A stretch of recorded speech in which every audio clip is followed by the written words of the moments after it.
إن الحمد لله نحمده ونصلي على رسوله الكريم أما بعد أعوذ بالله السميع العليم من الشيطان الرجيم من همزه ونفخه ونفثه بسم الله الرحمن الرحيم لقد كان لكم في رسول الله أسوة حسنة لمن كان يرجو الله واليوم الآخر وذكر الله كثيرا۔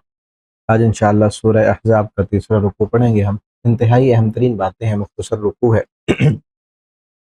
پہلی آیت ہی انتہائی اہم ہے کہ رسول اللہ صلی اللہ علیہ وسلم کی زندگی تمہارے لیے بہترین نمونہ ہے۔ ہم پہلے اس کا لفظی ترجمہ دیکھتے ہیں، پھر انشاءاللہ تفسیر پڑھیں گے۔ لقد کان، بلا شبہ ہے، لکم تمہارے لیے، فی رسول اللہ، رسول اللہ صلی اللہ علیہ وسلم کی زندگی اسوہ، بہترین نمونہ۔ لمن، ہر اس بندے کے لیے، کانا جو ہو، یرجو اللہ، امید رکھتا ہو اللہ سے، والیوم الآخر، اور آخرت کے دن کی، وذکر اللہ، اور اللہ کا ذکر کرے، کثیرا، بہت کثرت سے۔ ولما رأى المؤمنون الاحزاب، اور جب دیکھا ایمان والوں نے احزاب، لشکروں کو، جماعتوں کو، قالوا، تو انہوں نے کہا، ھذا ما وعدنا اللہ، یہ وہی ہے جس کا وعدہ اللہ نے ہم سے کیا تھا، ورسولہ، اور اس کے رسول نے کیا تھا، وصدق اللہ ورسولہ، اور اللہ اور اس کے رسول نے سچا وعدہ کیا تھا، وما زادہم، اور نہیں زیادہ ہوئے اور نہیں زیادہ کیا انہیں، الا ایمانا، مگر ایمان میں اور فرما برداری میں۔ من المؤمنین، مومنوں میں سے کچھ ایسے بھی ہیں، رجال، کچھ مرد ایسے ہیں، صدقوا، جو سچے اترے، ما عاہد اللہ، جو ان سب نے وعدہ کیا تھا اللہ سے، علیہ، اس بات پر، فمنہم، بس ان میں سے کچھ ایسے بھی ہیں، من قضا نحبہ، کہ جو پورا کر چکے ہیں، نحبہ، اپنی نظر، اپنے وعدے کو جو پورا کر چکے، ومنہم، اور ان میں سے کچھ ایسے بھی ہیں، من ینتظر، جو انتظار کر رہے ہیں، وما بدلوا تبدیلا، اور نہیں بدلا ان سب نے اپنا قول و قرار، اپنا وعدہ انہوں نے تبدیل نہیں کیا، لیجزی اللہ، تاکہ بدلہ دے اللہ الصادقین، سچوں کو، بصدقہم، ان کی سچائی کا، ویعذب المنافقین، اور عذاب دے اللہ تعالیٰ منافقوں کو، انشاء، اگر وہ چاہے، او یتوب علیہم، یا وہ توبہ قبول کرے ان پر، یعنی ان کی توبہ قبول کرے، رجوع کرے۔ ان اللہ کان غفور الرحیم، بے شک اللہ تعالیٰ بہت بخشنے والے اور رحم کرنے والے ہیں۔ ورد اللہ، اور لوٹایا اللہ نے ان لوگوں کو جن سب نے کفر کیا، بغیظہم، ان کے غصے سمیت، لم ینالوا خیرا، نہیں ان سب نے حاصل کی کوئی بھی خیر، کوئی بھی بھلائی، وکفی اللہ المؤمنین القتال، اور کافی ہو گیا اللہ مومنوں کو القتال، لڑائی سے، وکان اللہ قویا عزیزا، اور ہے اللہ تعالیٰ بہت طاقتور، بہت غالب۔ وانزل الذین، اور اتارا اللہ نے ان لوگوں کو، ظاہروہم، جن سب نے مدد کی تھی ان مشرکوں کی، من اہل الکتاب، اہل کتاب میں سے، من سیاصیہم، ان کے قلعوں سے، وقذف، اور اس نے ڈال دیا، فی قلوبہم، ان کے دلوں میں، الرعب، رعب کو، فریقا، تم سب قتل کرتے تھے ایک فریق کو، وتأسرون، اور تم سب قید کر رہے تھے ایک گروہ کو، وَأَوْرَثَكُمْ أَرْضَهُمْ، اور اس نے وارث بنا دیا تمہیں، ارضہم، ان کی زمین کا، ودیارہم، اور ان کے گھروں کا، واموالہم، ان کے مالوں کا، وارضن، ایسی زمین کا بھی اللہ نے تمہیں مالک بنا دیا، لم تطئوہا، کہ جس زمین پر تم نے قدم بھی نہیں رکھے تھے، وکان اللہ علی کل شیء قدیر، اور ہے اللہ تعالیٰ ہر چیز کو خوب جاننے والا، ہر چیز پر خوب قدرت رکھنے والا۔ یہاں تک یہ رکوع کمپلیٹ ہوا، ابھی اس کی تفسیر ہم دیکھتے ہیں۔ پیچھے جیسا کہ ہم پڑھ آئے ہیں، دو رکوع پچھلے، اس میں غزوہ احزاب پر تبصرہ ہے، وہ بیان کیا گیا اس میں۔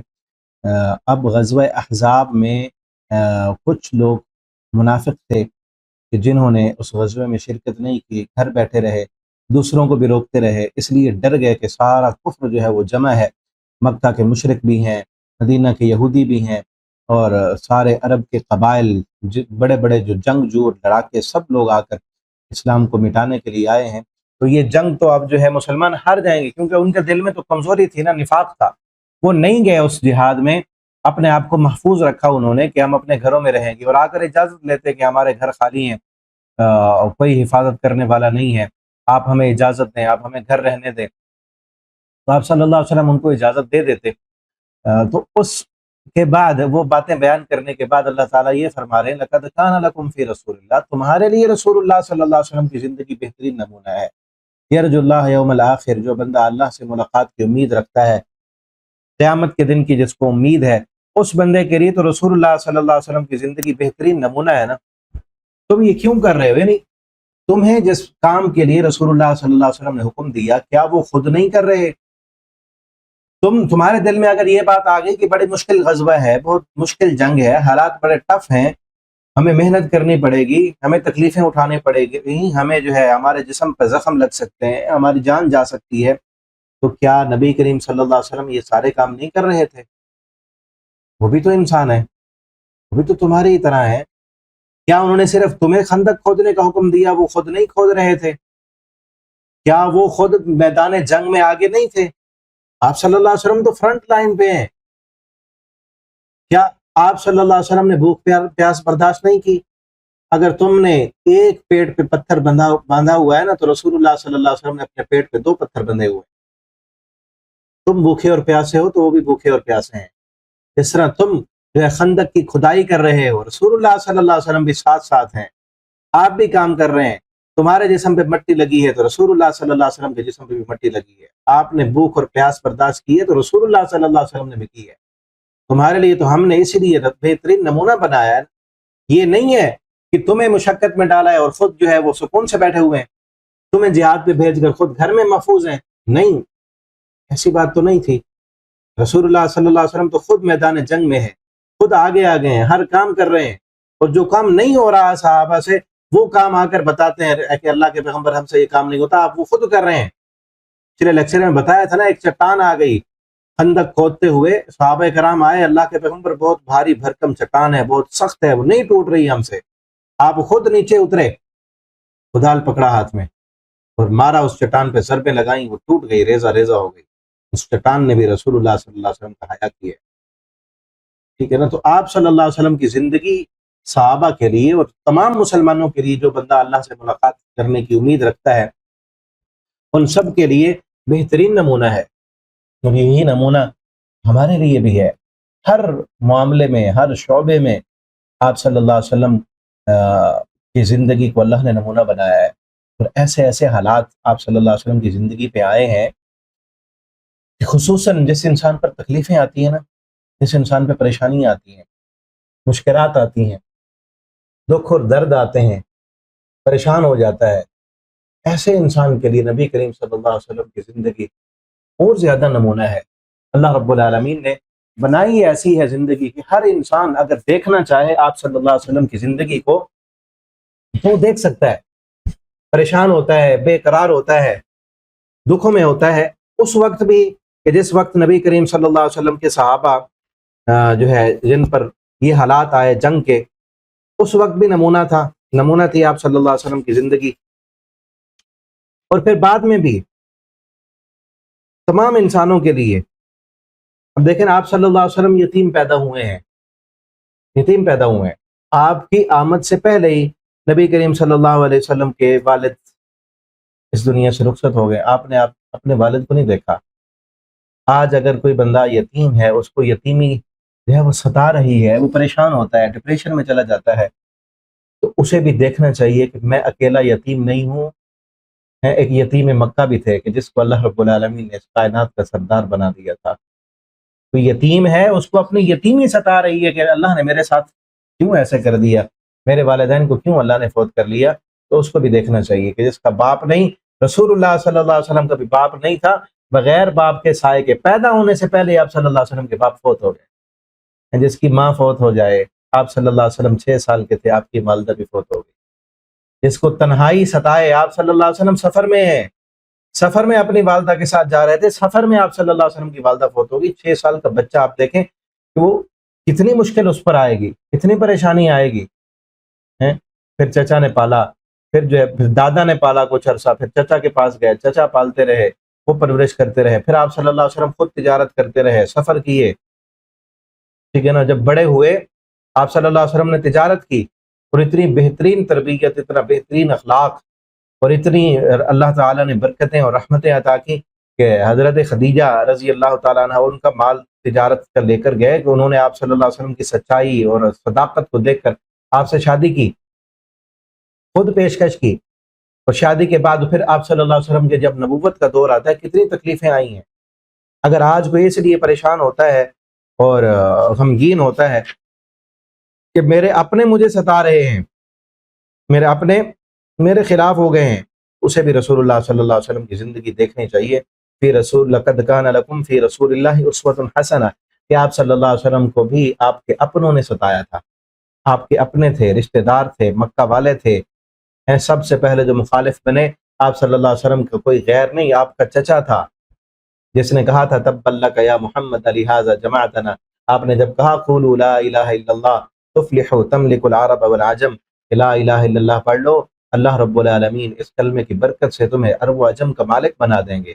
اس وقت سب سے پہلے جو مخالفت کرنے والا، جو پتھر اٹھانے والا، آپ صلی اللہ علیہ وسلم کو جھوٹا کہنے والا اور آپ کو تبت کہنے والا، معاذ اللہ کہ آپ میں محمد تیرے ہاتھ ٹوٹ جائیں، تو نے اس لیے ہمیں جمع کیا، وہ کوئی غیر نہیں تھا، آپ کا اپنا تھا۔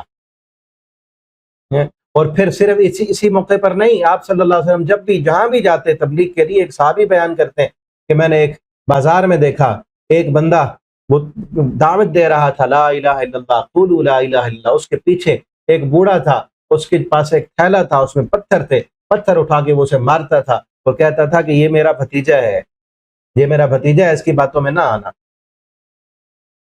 صرف اسی وقت نہیں، بار بار بھی تکلیفیں دیتا رہا۔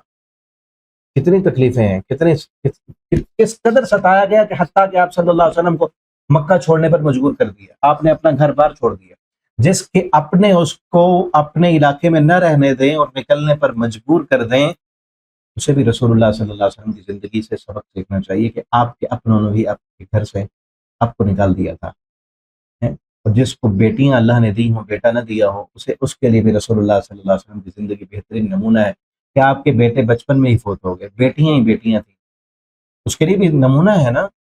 اور پھر جس کو بیٹیوں کی وجہ سے تکلیفیں ملی ہوں، بہت بڑی، بہت جو ہے دل کو چورا چورا کر دینے والی تکلیفیں ہوتی ہیں جو بیٹیوں کی وجہ سے ملتی ہیں، لیکن اللہ تعالیٰ سب کی بیٹیوں کے نصیب اچھے فرمائیں۔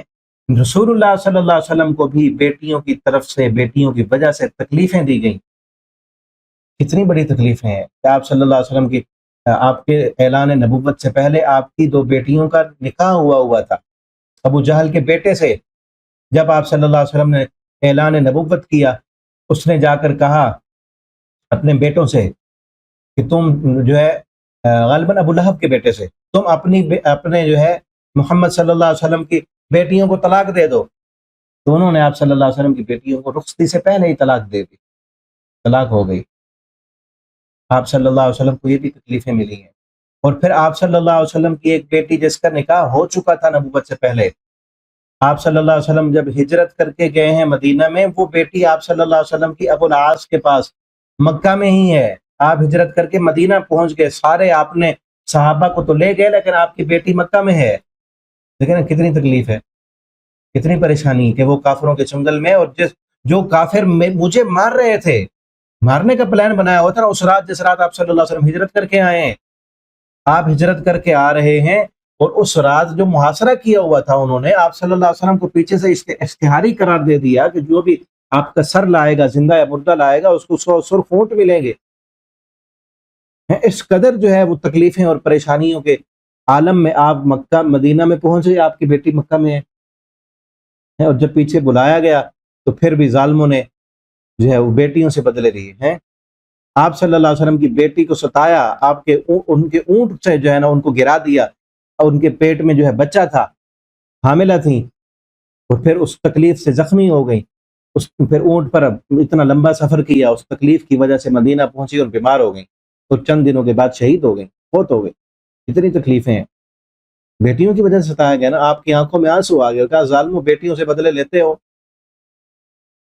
آپ کو اپنی بیٹیوں کی وجہ سے ستایا گیا، تکلیفیں ملی ہیں، پریشانی نمونہ ہے ہمارے لیے۔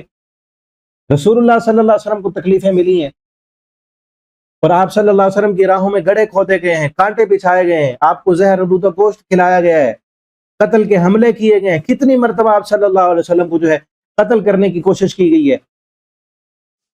اسی غزوہ احزاب کے موقع پر آپ صلی اللہ علیہ وسلم جب ابھی آگے آ رہا ہے، بنی قریظہ کی طرف جب جا رہے تھے، تو راستے میں انہوں نے ایک پہاڑی تھی، پہاڑی کے اوپر ایک بندہ بٹھا دیا کہ یہاں سے ہی گزریں گے آپ صلی اللہ علیہ وسلم، اوپر سے تم نے پتھر جو ہے گرا کے آپ کو شہید کر دینا ہے۔ قتل کا پلان ہے، زہر آلودہ گوشت کھلایا، اور بھی کئی موقعوں پر آپ صلی اللہ علیہ وسلم کو جو ہے شہید کرنے کی کوشش کی گئی ہے۔ کئی مرتبہ یعنی قاتلانہ حملے ہوئے ہیں رسول اللہ صلی اللہ علیہ وسلم پر، اللہ نے ہر موقع پہ بچایا ہے.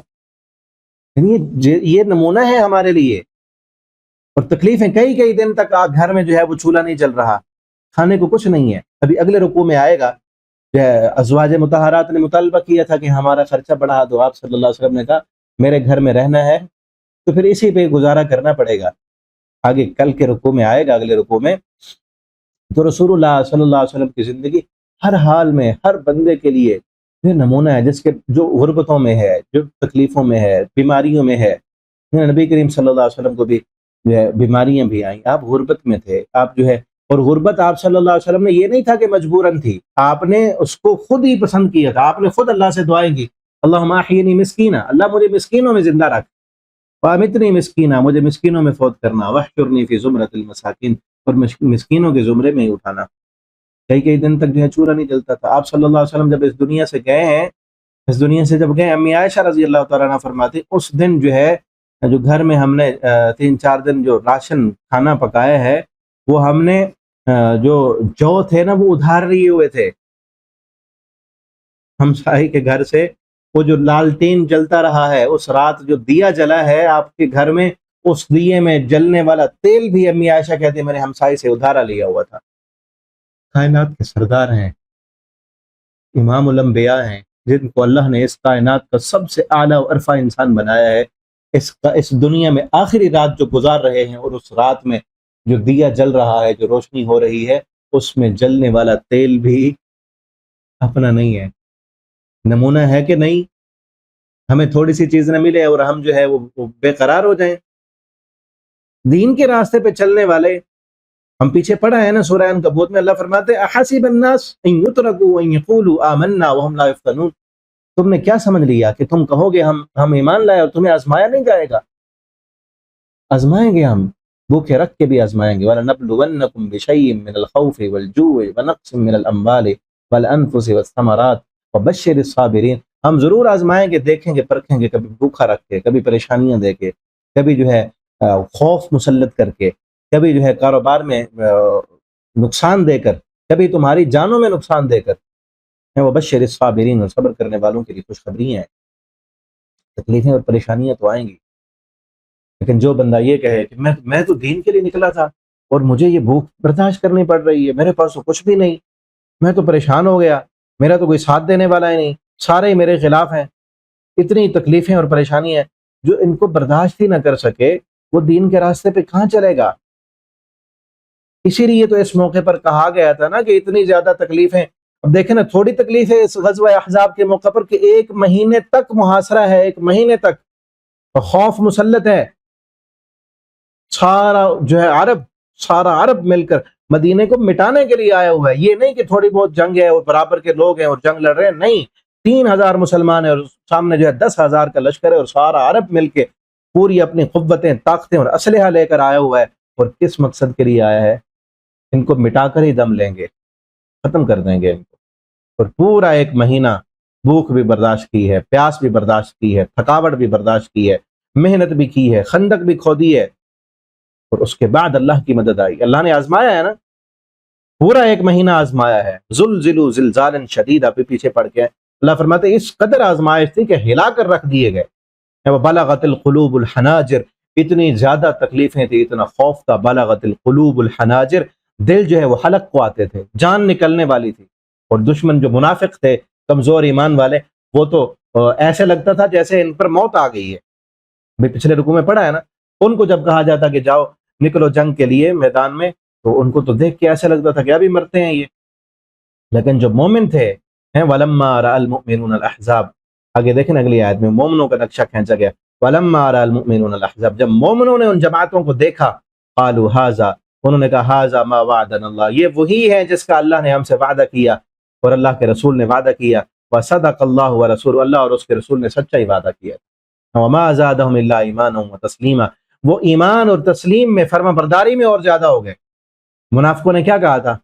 ما وعدنا اللہ ورسولہ الا غرورا، منافقوں نے یہ کہا کہ دیکھو سارے لشکر آ گئے ہیں، ساری دنیا مل کے مٹانے کے لیے آ گئی، اللہ اور اس کے رسول نے جو وعدے کیے تھے وہ معاذ اللہ جھوٹے تھے. ما وعدنا اللہ ورسولہ الا غرورا، وہ جھوٹے وعدے تھے. کہاں ہے اللہ کی مدد؟ یعنی اللہ کی اگر مدد ہوتی تو کیسے ہو سکتا تھا کہ سارا دشمن مل کر مٹانے آ جاتا؟ یہ تو آزمائش کے لیے تھا نا، امتحان سے گزر کر، ایک بھٹی سے گزر کر ہی پکتا ہے نا. جب پہلے دور میں بنائے جاتے تھے نا برتن، بھٹی میں جب جاتی تھی وہ مٹی کا برتن بنا ہوا، وہ پھر پکتا تھا. اسی طرح آج جو ہے لوہا بھٹی میں جا کے کندن بنتا ہے، سونا بھٹی سے نکل کر ہی اصلی جو ہے وہ بنتا ہے. بھٹی میں ڈالتے ہیں نا اس کو، اس کے اندر جو غیر مواد ہوتا ہے، غیر سونا ہوتا ہے، وہ نکل جاتا ہے. تو اس بھٹی میں ڈلنے کے بعد ہی پتہ چلا کہ کون حقیقی مومن ہے اور کس کے دل میں جو ہے وہ نفاق ہے. یہ تو آزمائش تھی. منافقوں نے کہا کہ اللہ اور اس کے رسول نے جو وعدے کیے وہ غلط تھے، مومنوں نے کہا کہ جو بھی اللہ اور اس کے رسول نے وعدہ کیا وہ سب سچے تھے. اور پیچھے سورہ آل عمران میں آتا ہے اس وقت ان کو کہا گیا تھا قال لهم الناس ان الناس قد جمعوا لكم فاخشوهم. جب ان کو کہا گیا، لوگوں نے کہا ان الناس قد جمعوا لكم، سارے انسانیت، سارے لوگ، ساری فوجیں تمہارے خلاف جمع ہو چکی ہیں، فاخشوهم، ڈرو ان سے. اللہ فرماتے ہیں فزادهم ایمانا، ان جماعتوں سے، ان لشکروں سے ڈرنے کی بجائے مومنوں کا ایمان اور زیادہ ہو گیا، اللہ پر توکل اور زیادہ ہو گیا ہے. اور انہوں نے کیا کہا؟ صدق اللہ ورسولہ، اللہ نے جو وعدہ کیا تھا وہ بھی سچا تھا، جو رسول نے ہم سے وعدہ کیا تھا وہ بھی سچا تھا. صدق اللہ ورسولہ وما زادهم الا ایمانا وتسلیما، وہ ایمان میں اور فرما برداری میں اور زیادہ ہو گئے. انہوں نے یہ نہیں کہا کہ وعدے جو تھے وہ غلط تھے، انہوں نے کہا سچے وعدے تھے، اللہ کی مدد کے وعدے سچے تھے اور وہ آئے گی مدد. اور آگے فرمایا من المؤمنین رجال، مومنوں میں کچھ ایسے مرد بھی ہیں صدقوا ما عاہد اللہ، انہوں نے جو اللہ سے وعدہ کیا تھا وہ وعدہ سچا کر دکھایا. کیا وعدہ کیا تھا؟ اپنی جان دینے کا وعدہ. رسول اللہ صلی اللہ علیہ وسلم کے ہاتھ پر وعدہ کہ اللہ کے پیغمبر ہم جو ہے مرتے دم تک آپ کا ساتھ دیں گے اور جانیں دے دیں گے. جو شہید ہو گئے ہیں، جو جنگ بدر میں جو شہید ہو گئے، جو جنگ احد میں شہید ہو گئے، جو جنگ خندق میں شہید ہو گئے، وہ سارے کے سارے ما عاہد اللہ، جو اللہ سے انہوں نے عہد کیا کہ ہم اپنی جان دے دیں گے اللہ کے دین کے غلبے کے لیے، اسلام کے غلبے کے لیے، توحید کو، اللہ کے دین کے پیغام کو دنیا میں پھیلانے کے لیے ہم اپنا وقت بھی قربان کریں گے، اپنا مال بھی قربان کریں گے، حتیٰ کہ اپنے خون کے آخری قطرے تک رسول اللہ صلی اللہ علیہ وسلم کے ساتھ کھڑے ہو کر آ کے حفاظت کریں گے. ما عاہد اللہ، انہوں نے وہ وعدہ سچ کر دکھایا. ایسے صحابہ بھی تھے جو اپنے جسموں کو ڈھال بنا لیتے تھے آگے رسول اللہ صلی اللہ علیہ وسلم کو بچانے کے لیے. آپ کی حفاظت، یہ وعدہ تھا نا کہ رسول اللہ صلی اللہ علیہ وسلم کی جان کی بھی حفاظت کرنی ہے اور آپ کے مشن کی بھی حفاظت کرنی ہے. آپ کی جان کی حفاظت کے لیے ایک صحابی ایسے تھے جنہوں نے اپنے ہتھیلیوں پر، ایک ہتھیلی پر تیر روکا، پھر دوسری ہتھیلی پر روکا، زخمی ہو گئے. ایک تو عورت ایسی تھی، ایک ماں ایسی تھی، ایسا جذبہ، جنون اور ایمان کہاں سے ڈھونڈ کے لائیں؟ ایسے چراغ لے کے جا کے ڈھونڈیں تو نہیں ملیں گی ایسی مائیں. ایک ماں آئی دودھ پیتا بچہ لے کر، دودھ پیتا بچہ، کہتی اللہ کے پیغمبر اس کو لے جاؤ جہاد کے لیے. آپ صلی اللہ علیہ وسلم نے فرمایا دودھ پیتا بچہ کیا کرے گا؟ یہ کیا کرے گا؟ اس کو تو خود پروٹیکشن کی ضرورت ہے، اس کو تو خود ایک محافظ کی ضرورت ہے، اس کو ہم کیا کریں گے لے جا کے جہاد میں؟ یہ کیا کام کرے گا؟ عورت کہتی مجھے بھی پتا ہے تیر چھوٹا ہے، یہ کچھ نہیں کر سکتا، یہ تیر تلوار نہیں اٹھا سکتا، لیکن اللہ کے پیغمبر میں اس لیے دے رہی ہوں، جب آپ کی طرف تیر آئیں، تلواروں کے زخم آنے لگیں، میرے بیٹے کو اٹھا کر ڈھال بنا لینا. یہ ڈھال تو بن سکتا ہے نا، تیر میرے بچے کو لگیں گے، آپ کا چہرہ تو تیروں سے بچ جائے گا نا، آپ کی جان بچ جائے گی. ہم نے وعدہ کیا اللہ سے آپ کی جان اور آپ کی جو ہے مشن کی حفاظت کرنے کا. یہ تھا ایمان. صدقوا ما عاہد اللہ، سچا کر کے دکھا دیا. یہ نہیں تھا کہ صرف قصے کہانی نہیں تھی آج کل کی ہم جیسی تھوڑی تھی جو صرف جو ہے مشہوری کے لیے. کئی لوگ ہم میں سے تو کئی لوگ جو صرف ویڈیو بنانے کے لیے کچھ کام کر رہے ہوتے ہیں. چلو ہمارا نام تو آ جائے گا نا، نام والی کہ حقیقت میں وہ آئی تھی، بچہ لے کے آئی تھی اور دینے کے لیے ہی آئی تھی.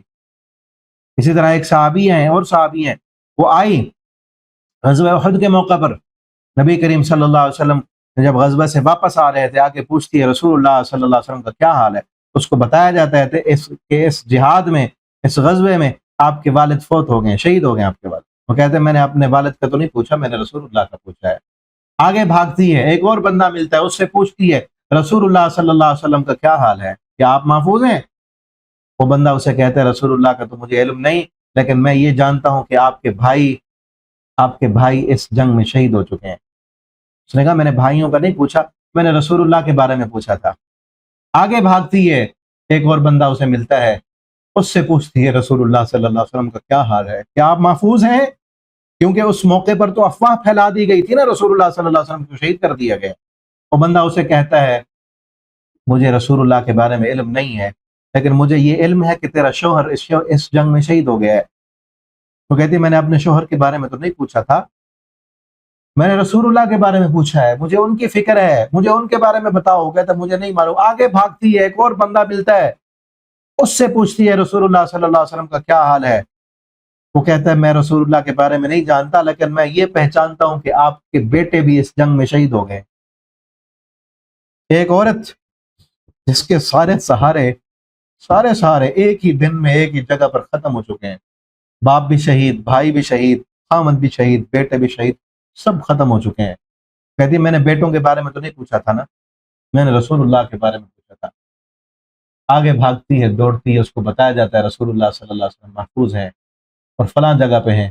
پہنچتی ہے اور آپ صلی اللہ علیہ وسلم کو دیکھتی ہے، اور جا کے آپ صلی اللہ علیہ وسلم کے چہرے کا دیدار کر کے کہتی ہے کہ آپ کو دیکھنے کے بعد میرے سارے غم ختم ہو چکے ہیں، میرے سارے غم اور دکھ مجھے بھول چکے ہیں. اگر آپ محفوظ ہیں، میرے بیٹا چلا گیا، میری بہن چلی گئی، میرے بھائی چلے گئے، میرا شوہر چلا گیا، میرے بیٹے چلے گئے، سب تو آپ کے لیے تھے. آپ کے لیے تو قربانیاں دینے کا انہوں نے عزم کیا تھا، وہ اپنے وعدے سچے کر چکے، وہ چلے گئے اس دنیا سے. آپ محفوظ ہیں تو ہمارا دین محفوظ ہے، ہمارا ایمان محفوظ ہے. یہ تو ساری جانیں، یہ سارے سہارے آپ پہ قربان تھے ہی آپ کے لیے. یہ تھا وعدہ، انہوں نے سچ کر دکھایا. جو بھی شہید ہو گئے اپنے وعدے انہوں نے پورے کیے. ایک صحابی ایک جنگ کے موقع پر آتے ہیں، اللہ کے پیغمبر میرا رنگ کالا ہے.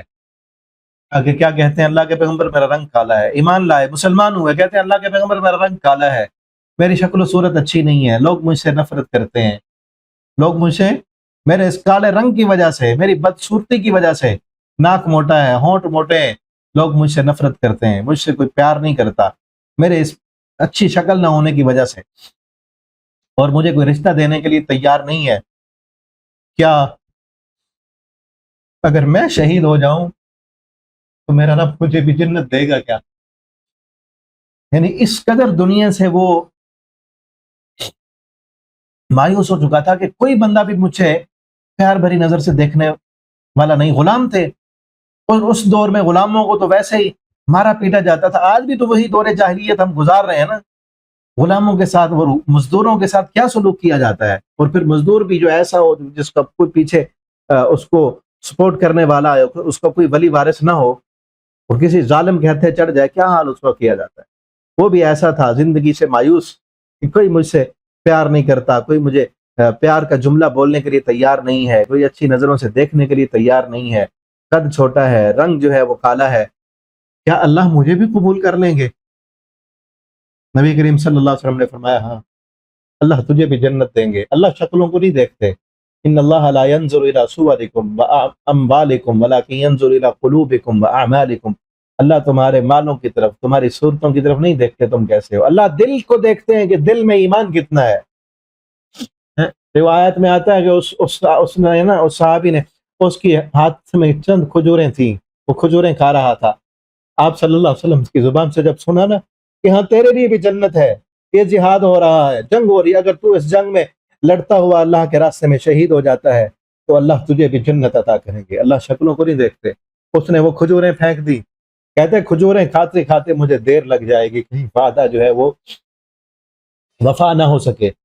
کھجوریں پھینکی اپنی، دوڑا، تلوار اٹھائی اور گھس گیا جنگ میں، دشمن کی صفوں کو چیرتا ہوا گیا اور لڑتے لڑتے شہید ہو گیا. جب شہادتیں ہوئیں اور شہیدوں کی لاشیں لائی گئیں تو وہ صحابی بھی تھا. آپ صلی اللہ علیہ وسلم نے اس کے لیے کہا بہت ہی تھوڑے وقت کے لیے آیا لیکن وعدہ سچا کر دکھایا اور اللہ کی جنتوں کا مہمان بن گیا ہے. صدقوا ما عاہدوا اللہ. کتنی پیاری آیت ہے. جو اللہ سے انہوں نے وعدے کی وہ سچ کر دکھائے. فمنہم من قضى نحبہ. ان میں کچھ ایسے ہیں من قضى نحبہ جو اپنی نظریں پوری کر چکے ہیں، اللہ سے کیے ہوئے وعدے انہوں نے پورے کر دیے. لا الہ الا اللہ پڑھنا ایک وعدہ ہے، ہم نے بھی پڑھا ہے. اللہ سے وعدہ کیا ہے کہ اللہ اس جان پہ، اس جسم پہ اب تیرا ہی حکم چلے گا، یہ جان تو نے ہی دی ہے، تیرے ہی راستے میں قربان ہوگی. یہ وعدہ ہے نا. انہوں نے وعدہ کیا اور پورا کر دکھایا، اور ہم وَمِنْهُمْ مَن يَنْتَظِرُ، انہی میں تو بن جائے نا جو انتظار کر رہے ہیں کہ اللہ کب تیرا حکم آئے گا، کب تو ہماری جان کو اپنے راستے میں قربان کرے گا۔ جس کے دل میں کبھی خواہش ہی نہ ہوئی ہو کہ میں نے اللہ کے راستے میں شہید ہونا ہے، وہ کیا کہاں ان لوگوں میں شامل ہو سکتا ہے؟ ہم اپنے آپ کو جانچیں اور پرکھیں، کیا ہم ان لوگوں میں شامل ہیں؟ وَمِنْهُمْ مَن يَنْتَظِرُ، کیا ہمیں انتظار ہے کہ ہم نے اللہ کے راستے میں شہید ہونا ہے، کہ صرف دنیا کی دولتیں، دنیا کا عیش و آرام اور دنیا کی جو ہے آسائشیں اور آرام، ان کے پیچھے ہی پڑے رہیں گے؟ کبھی دل میں یہ خیال آیا ہے کہ ہم نے کلمہ پڑھا ہے اور ہم اس دنیا میں اللہ کے لیے ہیں، اللہ سے ہم نے وعدہ کر رکھا ہے کہ اللہ ہمارا وقت، جب تو وقت مانگے گا ہم وقت دیں گے، جب تو مال مانگے گا ہم مال دیں گے، جب تو ہم سے اولاد مانگے گا ہم اولاد دیں گے، ہم اپنا سب کچھ تیرے دین کے لیے، تیرے نام پر قربان کر دیں گے۔ صحابہ کرام نے تو ایسے کیا نا، بیٹے بھی قربان کیے، معصوم بچے بھی قربان کیے، اپنے والدین کو قربان کیا، اپنی اولادیں قربان کی، اپنی جانیں قربان کی، اپنا خون اور لہو پیش کیا۔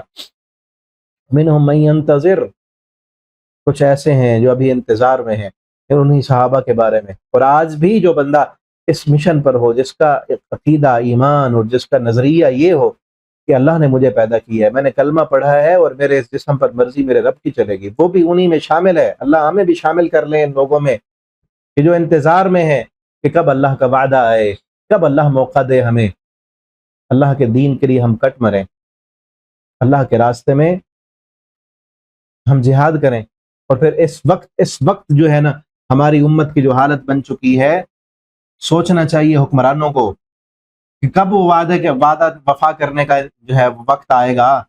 اللہ نے اسلحے بھی دیے ہیں، اللہ نے جو ہے نا فوجیں بھی دی ہیں، اللہ نے سب کچھ دیا ہے، کب وعدہ اللہ سے کیا ہوا پورا کریں گے؟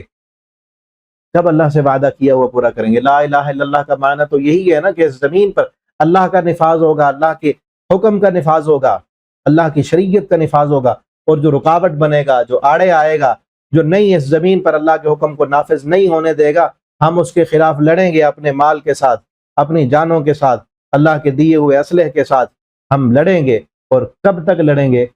جب تک ہمارے جسم میں جان ہے، باقی رہیں گے تو اللہ کا دین اس زمین پر غالب کر کے رہیں گے، یا پھر ہماری جانیں چلی جائیں تو پھر اللہ سے کیے ہوا وعدہ پورا ہو جائے گا۔ فَمِنْهُمْ مَنْ قَضَى نَحْبَهُ وَمِنْهُمْ مَنْ يَنْتَظِرُ وَمَا بَدَّلُوا تَبْدِيلًا، اور اللہ اپنا وعدہ تبدیل نہیں کرتے، یعنی اللہ نے جو وعدہ کیا ہے کہ بدلے میں ان اللہ اشترى من المؤمنین انفسهم واموالهم بان لهم الجنہ، کہ بے شک اللہ نے مومنوں سے ان کی جانیں اور ان کے مال خرید لی ہیں، بدلے میں کیا ہے؟ بان لهم الجنہ، بدلے میں اللہ نے ان کو جنت دی ہے۔ یقاتلون فی سبیل اللہ، وہ کون ہے اللہ سے وعدہ کرنے والے؟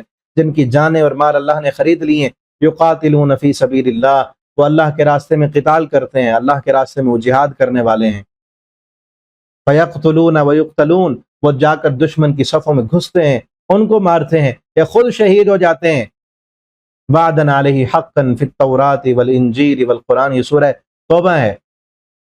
وعدن، اللہ فرماتے ہیں یہ سچا وعدہ جو اللہ نے تورات میں، انجیل میں اور قرآن میں کی ہے۔ کب یہ وعدہ پورا کرنے کا وقت آئے گا؟ اور ہم تو عام عوامی سطح پر، ہم انڈیویجول لیول پر دیکھیں تو ہم تو مجبور ہیں نا، ہم اکیلے جا کر کہاں جہاد کر سکتے ہیں؟ اور کریں گے تو وہ غیر شرعی ہے، غیر شرعی حکومت، اسلامی حکومت کے حکم پر ہی جو ہے نا جہاد ہوگا نا، حکمران کی ذمہ داری میں، ان کی نگرانی میں جہاد ہوگا، وہی اسلامی جہاد ہے۔ اپنی مرضی سے جو تنظیمیں جا کے کرتی ہیں اس کا کوئی فائدہ بھی نہیں ہوتا، کوئی فائدہ، الٹا نقصان ہوتا ہے، ٹھیک ہے نا؟ تو ہمیشہ انسان کو دل میں خواہش تو رکھنی چاہیے نا کہ اللہ ہمیں شہادت کی موت دیں، اللہ ہمیں توفیق عطا کریں۔ اگر اللہ نے موقع دیا تو انشاءاللہ ہم حاضر ہیں، اس کے لیے پھر تیاری بھی ہونی چاہیے، اس کے لیے تیاری بھی ہونی چاہیے۔ جس بندے نے اپنے آپ کو آسائشوں کا عادی بنایا ہوا ہو، جو ہے نا وہ تھوڑی سی دھوپ بھی برداشت نہ کر سکے، تھوڑا سا سفر وہ پیدل بھی نہ چل سکے، ہم تو ایسے بن چکے ہیں نا پیدل سفر نہیں کر سکتے، تھوڑا سا جو ہے مشکل آئے تو پریشان ہو جاتے ہیں۔ اپنے آپ کو جو ہے وہ سادگی پسند بنائیں، سادی زندگی میں جائیں، سادگیوں میں جائیں، اور اپنے آپ کو محنت اور مشقت کرنے کا عادی بنائیں۔ جہاد تو محنتیں اور مشقتیں مانگتا ہے نا؟ کتنی مٹی کھودی گئی صحابہ نے اپنے ہاتھوں سے، اور آج جو ہے نا وہ کسی بھی نہ اٹھا سکے، اس کو چلانا بھی نہ آئے، محنتیں اور مشقتیں کریں گے تو جسم جو ہے وہ قوی بنے گا نا، جسم تیار ہوگا جو ہے وہ آزمائشوں کے لیے، آزمائشیں تو آئیں گی۔ اور جو ہے اپنے بستر کو، اپنے نرم اور گرم بستر کو اذان کی آواز سن کے نہ چھوڑ سکے، اتنی قربانی بھی نہ دے، وہ جان کیا قربان کرے گا؟ جان قربان کرنا تو بڑے دور کی بات ہوئی نا پھر۔ اللہ تعالی ہمیں ان لوگوں میں شامل فرما لے جو انتظار میں ہیں، لیجزی اللہ، تاکہ اللہ بدلہ دے، اللہ نے جو وعدہ کیا ہے نا سچوں کو ان کی سچائی کا بدلہ دے، کہ جو سچے تھے اللہ کے ساتھ وعدہ کرنے میں کہ اللہ ہم نے کلمہ پڑھ لیا، اب جان اس جان پہ حکم چلے گا تو تیرا چلے گا، یہ جان اب ہماری نہیں، یہ تیری ہے، تیرے حکم پر جی رہے ہیں، تیرے حکموں پر عمل کر کے جی رہے ہیں، تو نے 5 وقت کی نماز فرض کی ہے وہ پڑھ رہے ہیں، رمضان کے روزے فرض کیے وہ کر رہے ہیں، تو نے جو ہے اپنے بچوں کو حلال کھلانے کا اور پالنے کا حکم دیا وہ کر رہے ہیں ہم۔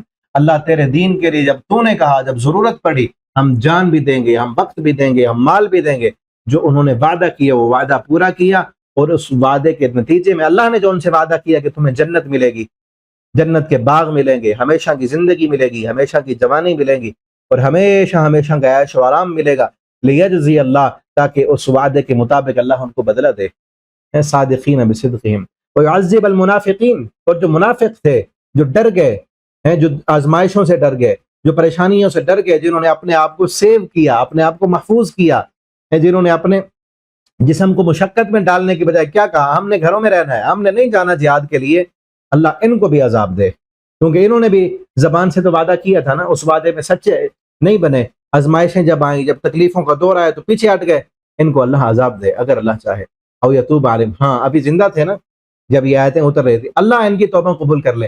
اور میں نے بتایا تھا یہ سورت پہلے نازل ہوئی ہے، سورہ توبہ بعد میں نازل ہوئی ہے، یہاں ان کو ابھی کہا جا رہا ہے کہ توبہ کر لو کہ اللہ تمہاری توبہ قبول کر لے۔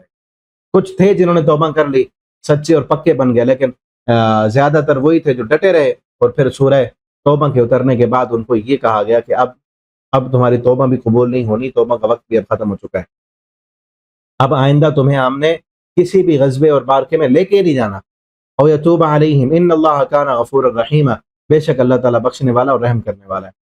ورد اللہ الذین، اور لوٹایا اللہ نے ان لوگوں کو جن سب نے کفر کیا تھا، بغیظہم، ان کے غصے سمیت، یعنی جو جماعتیں سارے مل کے غصہ کر کے آ رہے تھے کہ ہم نے مسلمانوں کو مٹا دینا ہے، ختم کر دینا ہے، ایک طرف ایمان کا امتحان ہوا مسلمانوں کا، اس امتحان میں جب مسلمان پاس ہوئے تو اللہ نے پھر اپنی مدد اور اپنی رحمت بھیجی، کیسی مدد اور کیسی رحمت کہ وہ جو غصے کر کے آ رہے تھے اللہ نے ان کے غصے ان کے منہ پہ مار دی، ان کی تدبیریں ان کے منہ پہ مار دی ہیں، وَمَكَرُوا وَمَكَرَ اللَّهُ، انہوں نے بھی چالیں چلی اور تدبیریں کی، اور ایک چال اور ایک تدبیر اللہ نے کی کہ اللہ نے ان کے خیمے اکھیڑ دیے، اللہ نے ہوائیں چلائیں، ان کی ہنڈیاں الٹ گئیں، اور وہ سارے کے سارے لشکر بھاگنے پر مجبور ہو گئے، اللہ نے ان کے غصے کو ان کے منہ پہ مار دیا، لم ینالوا خیرا، کچھ بھی وہ نہیں پا سکے، خاک بھی نہیں ملی، یعنی منہ کی کھانے پڑی، ان کے جو غرور تھا اور تکبر تھا اور گھمنڈ تھا کہ ہم جو ہے مٹا دیں گے، یہ چند ایک لوگ ہیں مٹھی بھر مدینہ، اس کو قبضہ کر کے ہم جو ہے سب کو ختم کر دیں گے، اللہ نے ان کے غرور اور تکبر کو خاک میں ملایا۔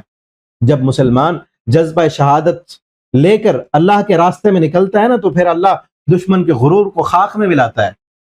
ابھی پچھلے دنوں ہوا ہے نا، انڈیا کو جو غرور تھا، چند گھنٹے صرف جو ہے نا مجاہدین ہماری فوج کے جوان جو ہے جب نکلے ہیں جذبہ شہادت لے کر، چند گھنٹے جنگ ہوئی ہے، چند گھنٹے، اللہ نے انڈیا کے غرور کو جو ہے وہ خاک میں ملا دیا۔ جو غرور کرے گا، جو تکبر، وہ یہی کہہ رہا تھا نا، مودی یہ کہہ رہا تھا کہ ہمارے پاس جو ہے رافیل ہے، ہمارے پاس فلاں فلاں طیارے ہیں، ہمارے پاس جو ہے بڑا زبردست ڈیفنس سسٹم ہے، ہمیں کون ہرا سکتا ہے، یہ مقابلہ کریں گے ہمارے ساتھ۔ اللہ کو غرور پسند نہیں، اللہ نے اس کافر کا غرور پھر چند گھنٹوں میں خاک میں ملایا ہے۔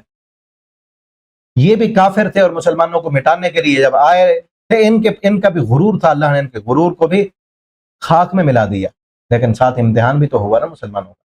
اللہ کافی ہے مومنوں کے لیے۔ آج بھی اگر امت مسلمہ کے سارے مسلمان ملک اور فوجیں عالمی جو پالیسیاں ہیں اس سے باہر نکلیں، اس سے باہر نکل کر خالصتاً اللہ کے راستے میں نکلیں اور جہاد کریں، تو آج کا جو کفر ہے، جو اسرائیل ہے، امریکہ ہے، اللہ ان کے غرور کو بھی خاک میں ملا دیں گے۔ لیکن ساتھ کیا ہوگا؟ امتحان تو ہوگا نا، ہمارا امتحان تو دینا پڑے گا۔ جس طرح آپ دیکھیں نا، وہ سرخرو ہیں فلسطین کے مسلمان، اس امتحان میں سرخرو کتنی بڑی بڑی قربانیاں دے رہے ہیں، بچے ان کے مارے جا رہے ہیں، خود زخمی بھی ہیں، بھوکے بھی ہیں، بے گھر بھی ہیں، دیکھ کر رونا آتا ہے، ہر روز ویڈیوز آ رہی ہوتی ہیں، بندہ بے بس ہے، اللہ سے بس دعا کرتے ہیں کہ اللہ تو جانتا ہے ہم بے بس ہیں، تو ان کی مدد فرما، جو کر سکتے ہیں ان تک مدد پہنچا سکتے ہیں وہ تو پہنچائے نا۔ وَأَنزَلَ الَّذِينَ ظَاهَرُوهُمْ، پھر آگے اس آیت میں وہ بتایا، میں نے پہلے بتایا تھا کہ اس موقع پر جو ہے ایک قبیلہ تھا بنو قریظہ، اس نے جو ہے بدعہدی کی تھی۔ نبی کریم صلی اللہ علیہ وسلم جب مدینے میں آئے تھے اس وقت آپ نے معاہدے کیے تھے کہ اگر کوئی بندہ جو ہے مدینے پر حملہ کرے گا تو مدینہ میں سارے لوگ مل کر مدینہ کا دفاع کریں گے، خواہ وہ یہودی ہیں یا مسلمان ہیں یا کوئی بھی ہیں۔ ان سب نے، یہودیوں نے بھی، بنو قریظہ نے بھی نبی کریم صلی اللہ علیہ وسلم کے ساتھ اس معاہدے پر دستخط کیے تھے کہ ہم جو ہے دفاع کریں گے مدینہ کا۔ لیکن جب دیکھا کہ انہوں نے سارے لوگ جمع ہیں، بنو نذیر جو پہلے جلاوطن کر دیے گئے تھے وہ بھی اس خلاف، تو انہوں نے در پردہ مشرکین کی مدد کی اور مسلمانوں کو دھوکہ دیا غزوہ احزاب کے موقع پر، اور ان کے ساتھ مل گئے اور انہوں نے 1500 تلواریں، نیزے اور اسلحہ مسلمانوں کے خلاف تیار کر رکھا تھا۔ عین موقع پر انہوں نے بدعہدی کی اور دھوکہ دیا، غداری کی انہوں نے، اور مسلمانوں کو اللہ نے فتح دے دی۔ اب یہ تھے اپنے قلعوں میں، مسلمان ابھی جو ہے گھر پہنچے، اللہ رب العالمین، نبی کریم صلی اللہ علیہ وسلم گھر پہنچے، صحابہ گھر پہنچے، یعنی ابھی سانس ہی نہیں لیا، جبریل امین آ گیا نبی کریم صلی اللہ علیہ وسلم کے پاس، کہا آپ نے ہتھیار اتار دیے؟ آپ نے فرمایا ہاں۔ جبریل امین کہنے لگے ابھی تک فرشتوں نے ہتھیار نہیں رکھے، آپ نے ہتھیار رکھ دیے ہیں، چلو اللہ کا حکم ہے، بنو قریظہ جنہوں نے بدعہدی کی ہے ان کے قلعے کا محاصرہ کرو۔ نبی کریم صلی اللہ علیہ وسلم نے بھی اعلان کر دیا۔ اب اور امتحان دیکھیں، امتحان پر امتحان، کہ 1 مہینہ پورا محاصرہ کیا ہے، تھوڑی سی خوشی ملی ہے، ابھی گھر پہنچے ہیں، سستانے کا وقت نہیں ملا، سونے اور فریش ہونے کا وقت نہیں ملا، فوراً حکم آ گیا وہاں چلنا ہے۔ ہمیں اگر ایسا حکم ملے تو ہم کیا کریں گے؟ کئی دنوں سے تھکے ہوئے ہوں، محنت اور مشقت کر کر کے خندق کھودی ہے نا، ایسے نہیں کہ 1 مہینہ تک وہاں جا کر بیٹھے رہیں، خوف ہے اور جنگ کا ماحول ہے، خندق کھودی جا رہی ہے، بھوکے اور پیاسے ہیں، پیٹوں پر پتھر باندھے گئے ہیں، ابھی آ کر تھوڑا سا گھر میں آرام کرنے کے لیے بیٹھے ہی نہیں۔ ہمیں ایسا حکم ملے تو ہم کیا کہیں گے؟ ہم تو فوراً کہیں گے نا سوری، اس وقت ہم نہیں کر سکتے، کسی اور موقع پر کر لیں گے۔ تھوڑا سا بندے کو کبھی نہ بھی کرنی چاہیے، جو بندہ نہ کر سکتا ہو کام اس وقت کہہ دے کہ مجھ سے نہیں ہوتا، یہ بھی تو اصول ہے۔ ہمیں اصول بڑے یاد آتے ہیں پھر ایسے موقعوں پر، پھر لیڈر جو کہتا ہے نا اس کو دیکھا جاتا ہے، اپنی منمانی اور اپنی مرضی نہیں چلتی۔ جسم جب کہہ دیا اللہ سے جب وعدہ کیا اللہ کا ہے، اللہ کا حکم آ گیا، نکلنا ہے بس نکلنا ہے۔ کوئی ایک صحابی آپ دکھائیں، پوری تاریخ کی کتابیں کھنگال لیں، سیرت کی کتابیں پڑھ لیں، ایک صحابی بھی نہیں ملے گا آپ کو جس نے یہ کہا ہو اللہ کے رسول میں نہیں جا سکتا، میں بہت تھکا ہوا ہوں، یا میں تھوڑا فریش ہو کے آ رہا ہوں، تھوڑا سا تو سستانے دیں، تھوڑی نیند تو پوری کر لینے دیں، ایک رات تو چلو سکون سے سونے دیں، کل چلے جائیں گے۔ کسی نے بھی نہیں کہا، کسی نے بھی نہیں۔ اور پیچھے سورہ آل عمران میں آیا ہے، اللہ نے تعریف کرتے ہوئے کہا کہ ابھی ان کے جسموں پہ زخم لگے ہوئے تھے، انہوں نے ہتھیار نہیں جو ہے وہ اتارے تھے، اللہ کا حکم آ گیا نکل پڑے۔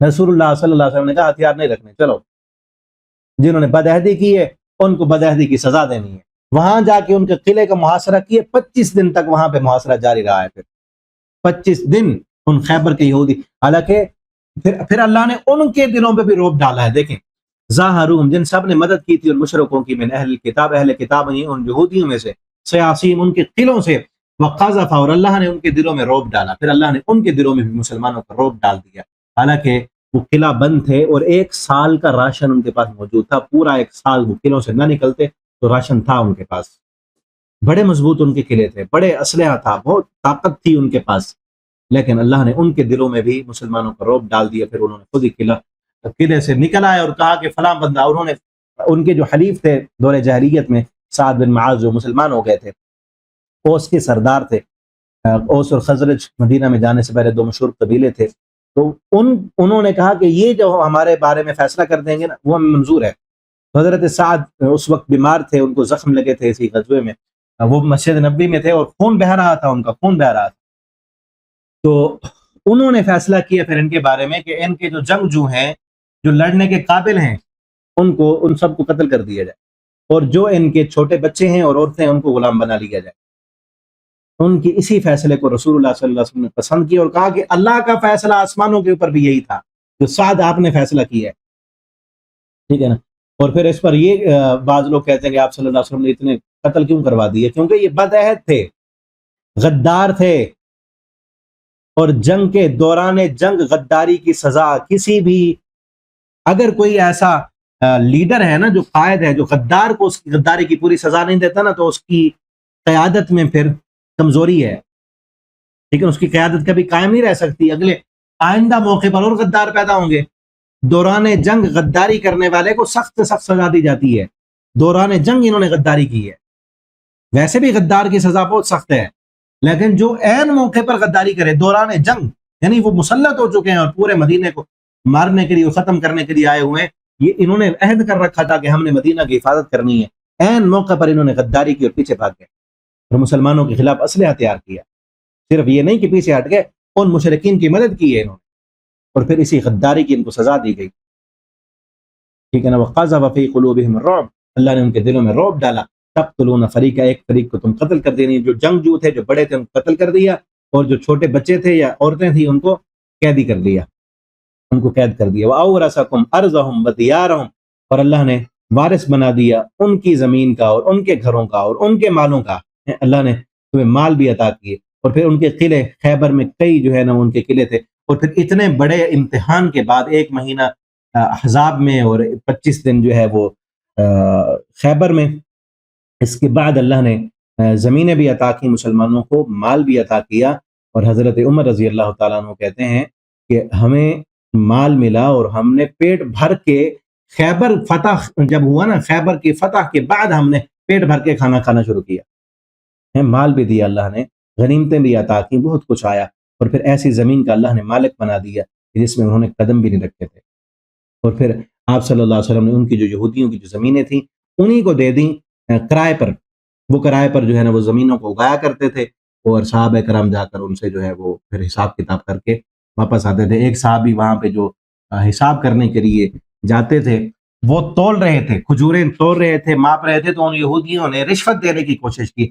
تو اس وقت صحابی رسول نے کہا تھا کہ سب سے زیادہ بغض میں تم سے رکھتا ہوں اور سب سے زیادہ محبت مجھے محمد رسول اللہ صلی اللہ علیہ وسلم سے ہے، لیکن یاد رکھو ہمیں جو تعلیم دی گئی ہے آپ صلی اللہ علیہ وسلم کی محبت اور تمہارا بغض اور تمہاری نفرت مجھے اس بات پہ نہیں ابھارے گی کہ میں ناانصافی کروں، میں نے انصاف کرنا ہے، میں نے عدل کرنا ہے۔